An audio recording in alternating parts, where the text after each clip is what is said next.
본문 12절에 내가 백성을 애굽에서 인도하여 낸 후에 너희가 이 산에서 하나님을 섬기리니, 여기서 섬긴다는 말은 예배한다는 말입니다.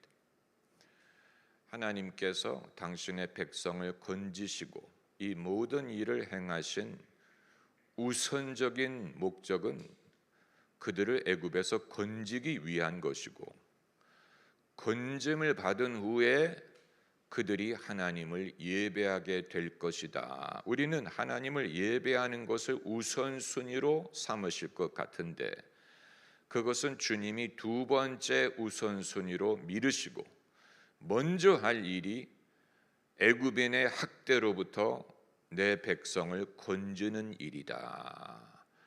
주님의 우선순위를 그 백성을 건지는 데 두신 것이고, 그리고 나서 이 산에서 너희가 나를 예배할 것이다. 주님께서도 당신을 예배하는 것보다도 더 먼저 해야 될 일이 있다고 보신 것입니다.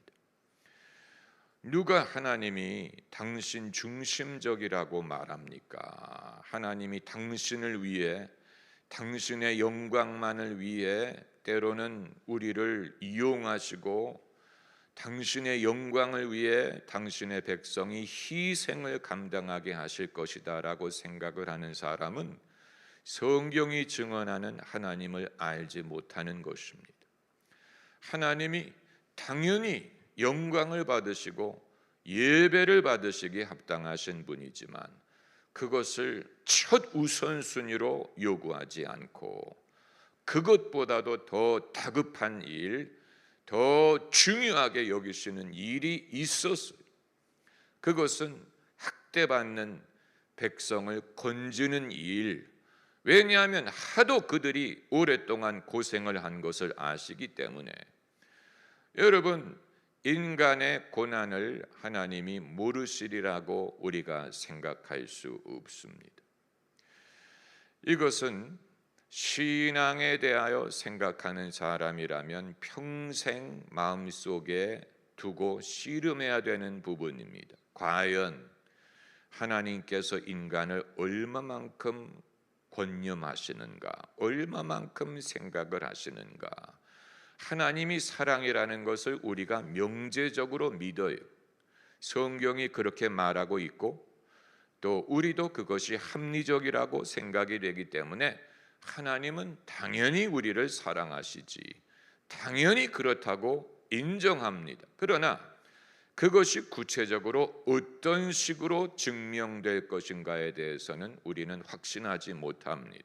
왜냐하면 하나님의 사랑은 우리의 사랑과 다르다고 생각을 하기 때문에 우리의 사랑은 더 직접적이고 팔이 안으로 굽는 식의 사랑인데, 하나님의 사랑은 내가 경험한 바에 의하면 상당히 합리적이고 객관적이고 공평하고 모든 사람을 동일하게 사랑하고, 그러다 보니까 내게 돌아오는 사랑의 몫이 내가 기대하는 만큼 직접적이거나 후하지 않고, 어차피 주님은 모두 사랑하시는데 저 사람도 사랑하고 이 사람도 사랑하고 그리고 나도 사랑하는데, 이런 식으로 우선순위가 얼마만큼 옳지 알 수 없는 그런 사랑이라고 생각을 하다 보니까 당연히 하나님의 사랑이라고 이론적으로 믿지만, 그러나 실제로는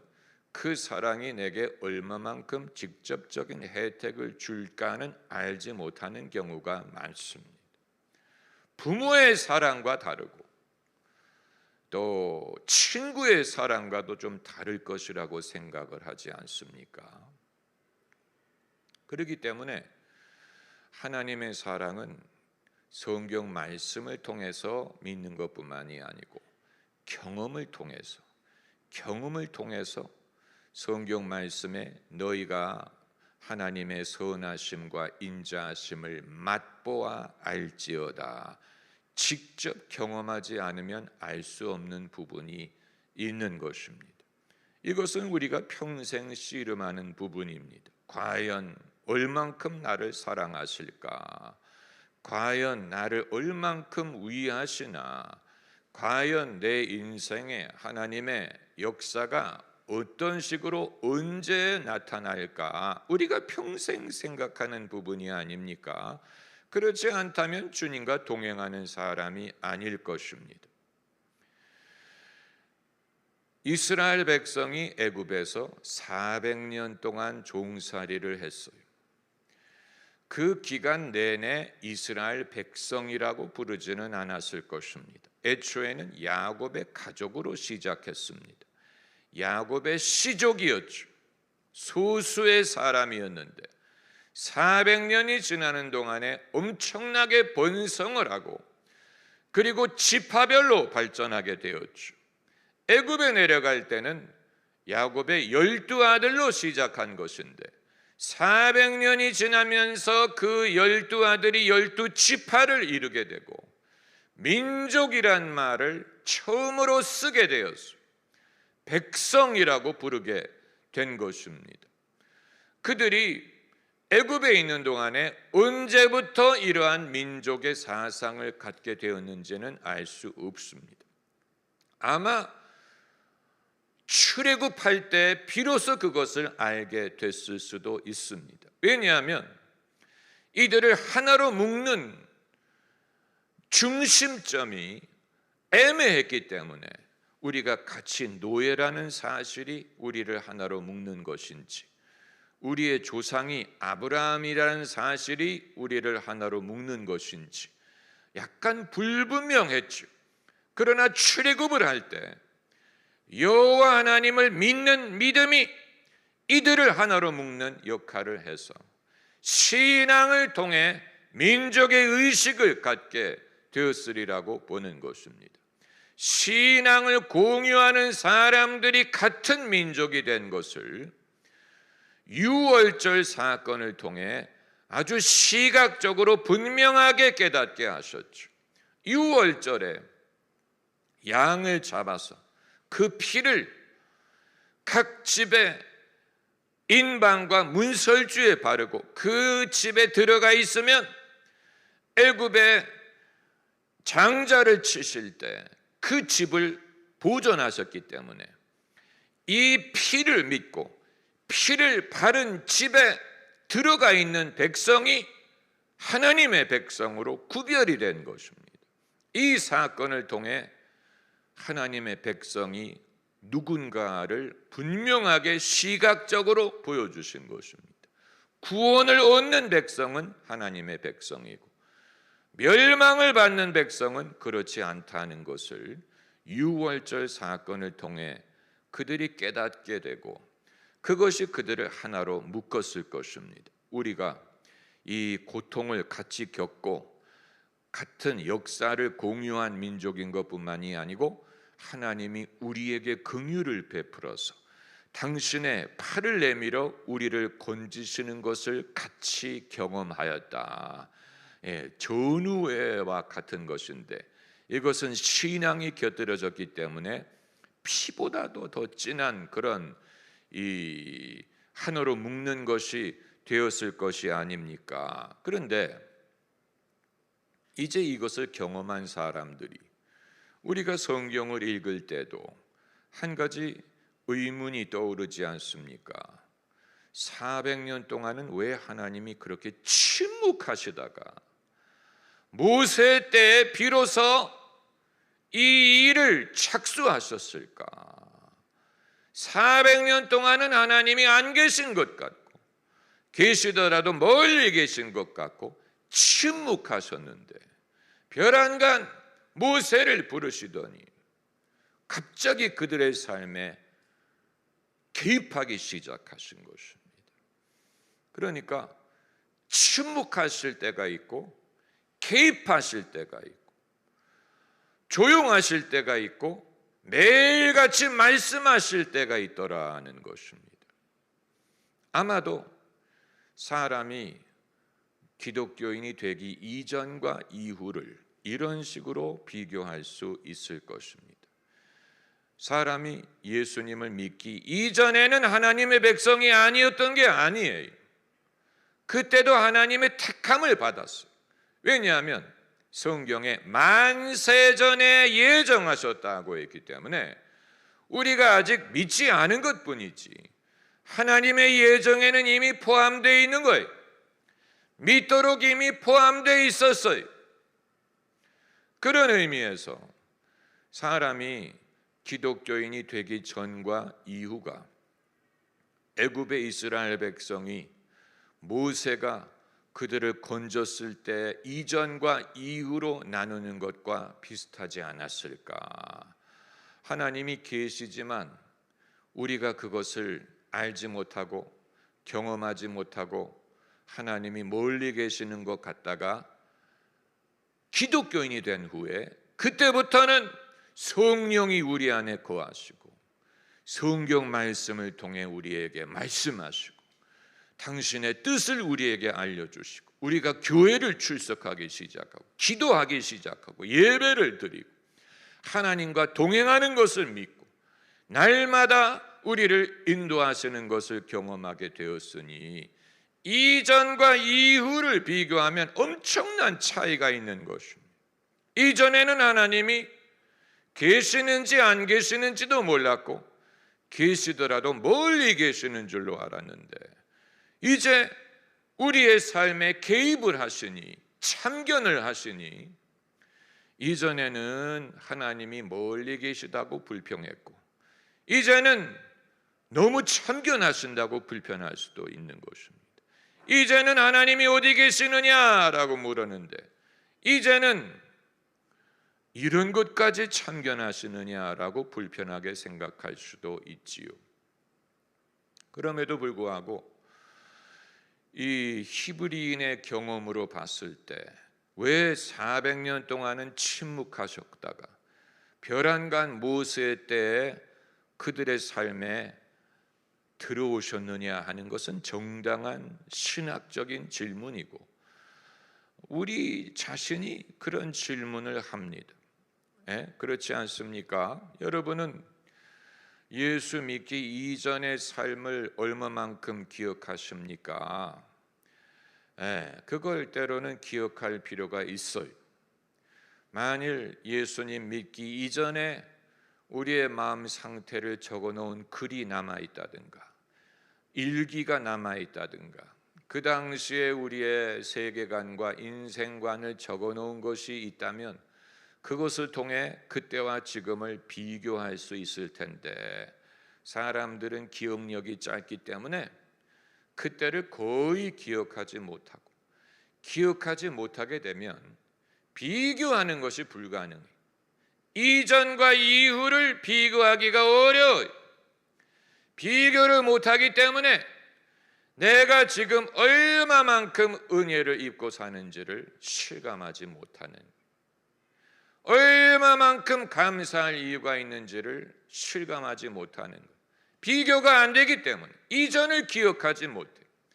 내 삶에 하나님이 안 계실 때가 기억나지 않아요. 소망도 없고 하나님도 없이 살 때가 기억이 나지 않으니까 이후에 소망도 있고 하나님도 계시는 것이 얼마나 귀중한지를 잘 실감하지 못하고 당연히 여기고 오히려 불만거리만 생각할 수도 있는 것입니다.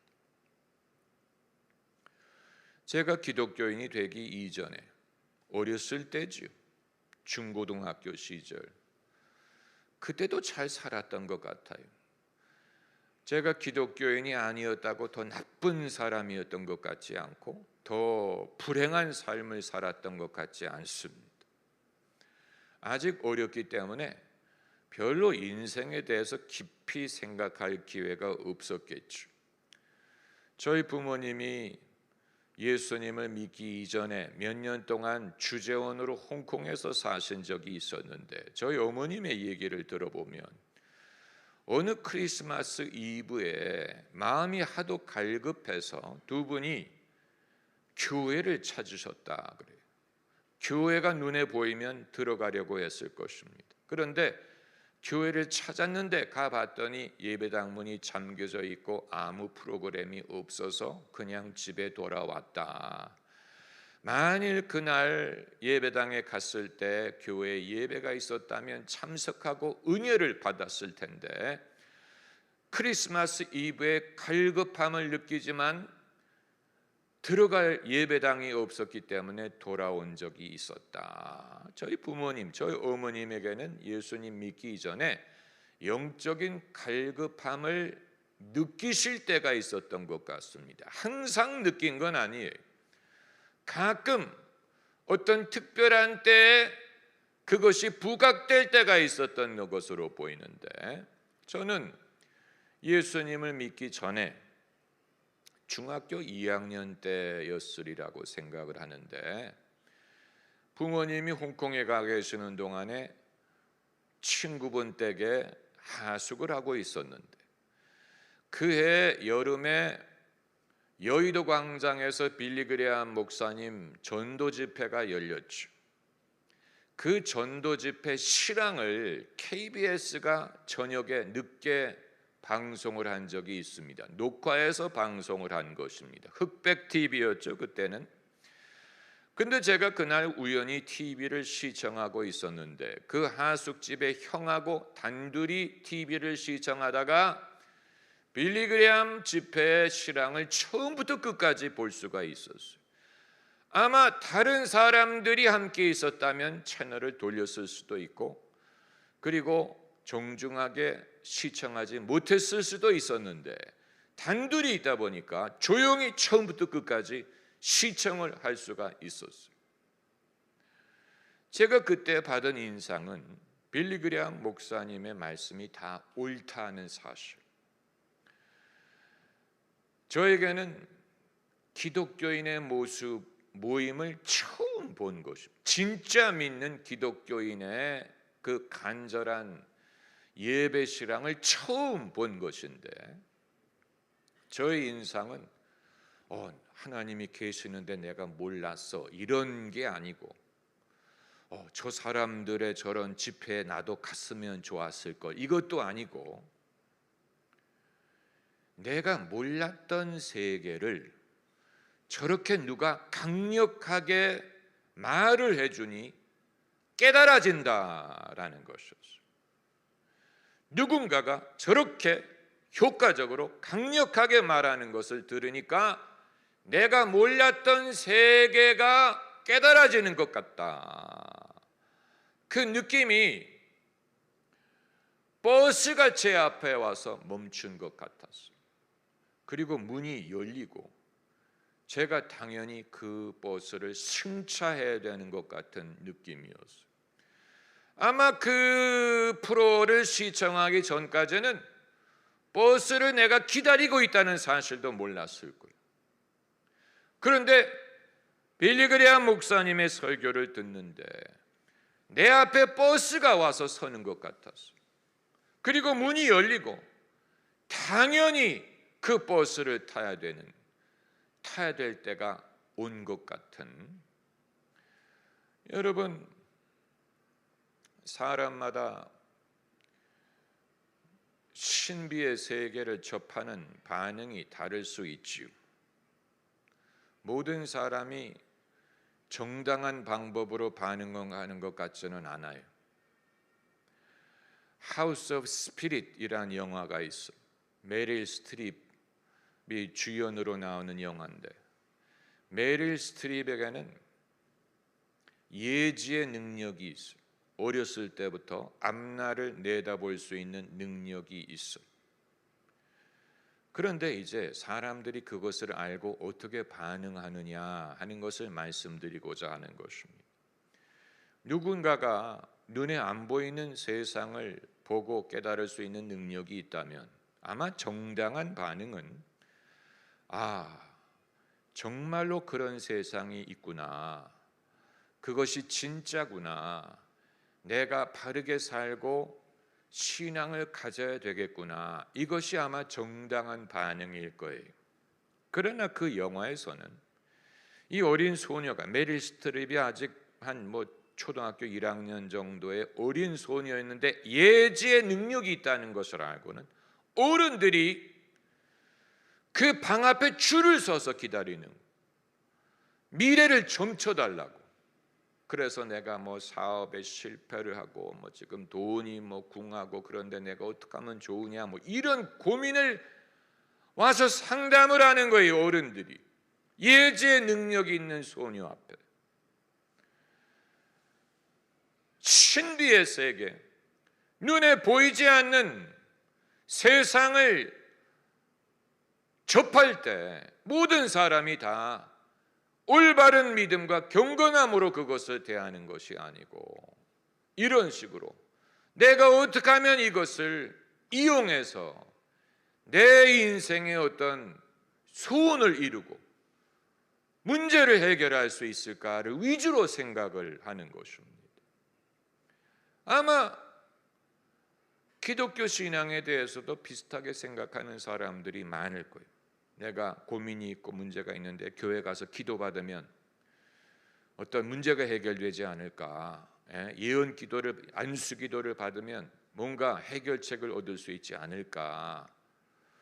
여러분, 하나님을 모르고 살던 사람이 하나님이 그 사람에게 하나님의 나라가 존재한다는 사실을 보여주실 때 마치 버스가 내 앞에 와서 선 것과 같을 때는 내가 거기에 타는 것이 그게 옳은 것이지, 그것을 계기로 해서 하나님 잘 됐습니다, 반갑습니다, 여기요 내가 이런 고민이 있거든요, 내가 이런 문제에 봉착했는데 어떻게 좀 나를 도와주실 수 있을까, 이런 식으로 하나님을 자신의 문제에 이용하려고 하게 된다면 그건 왜곡된 인간의 모습일 것이고, 그런 사람은 자기의 문제가 해결된 다음에는 더 이상 하나님이 필요 없다고 생각할 수도 있고, 정말 경건함과 진실로 하나님을 영화롭게 하는 것에는 관심이 없을 수가 있어요. 여러분, 믿음은 모든 사람을 위한 것이 아니다라는 성경 말씀이 옳습니다.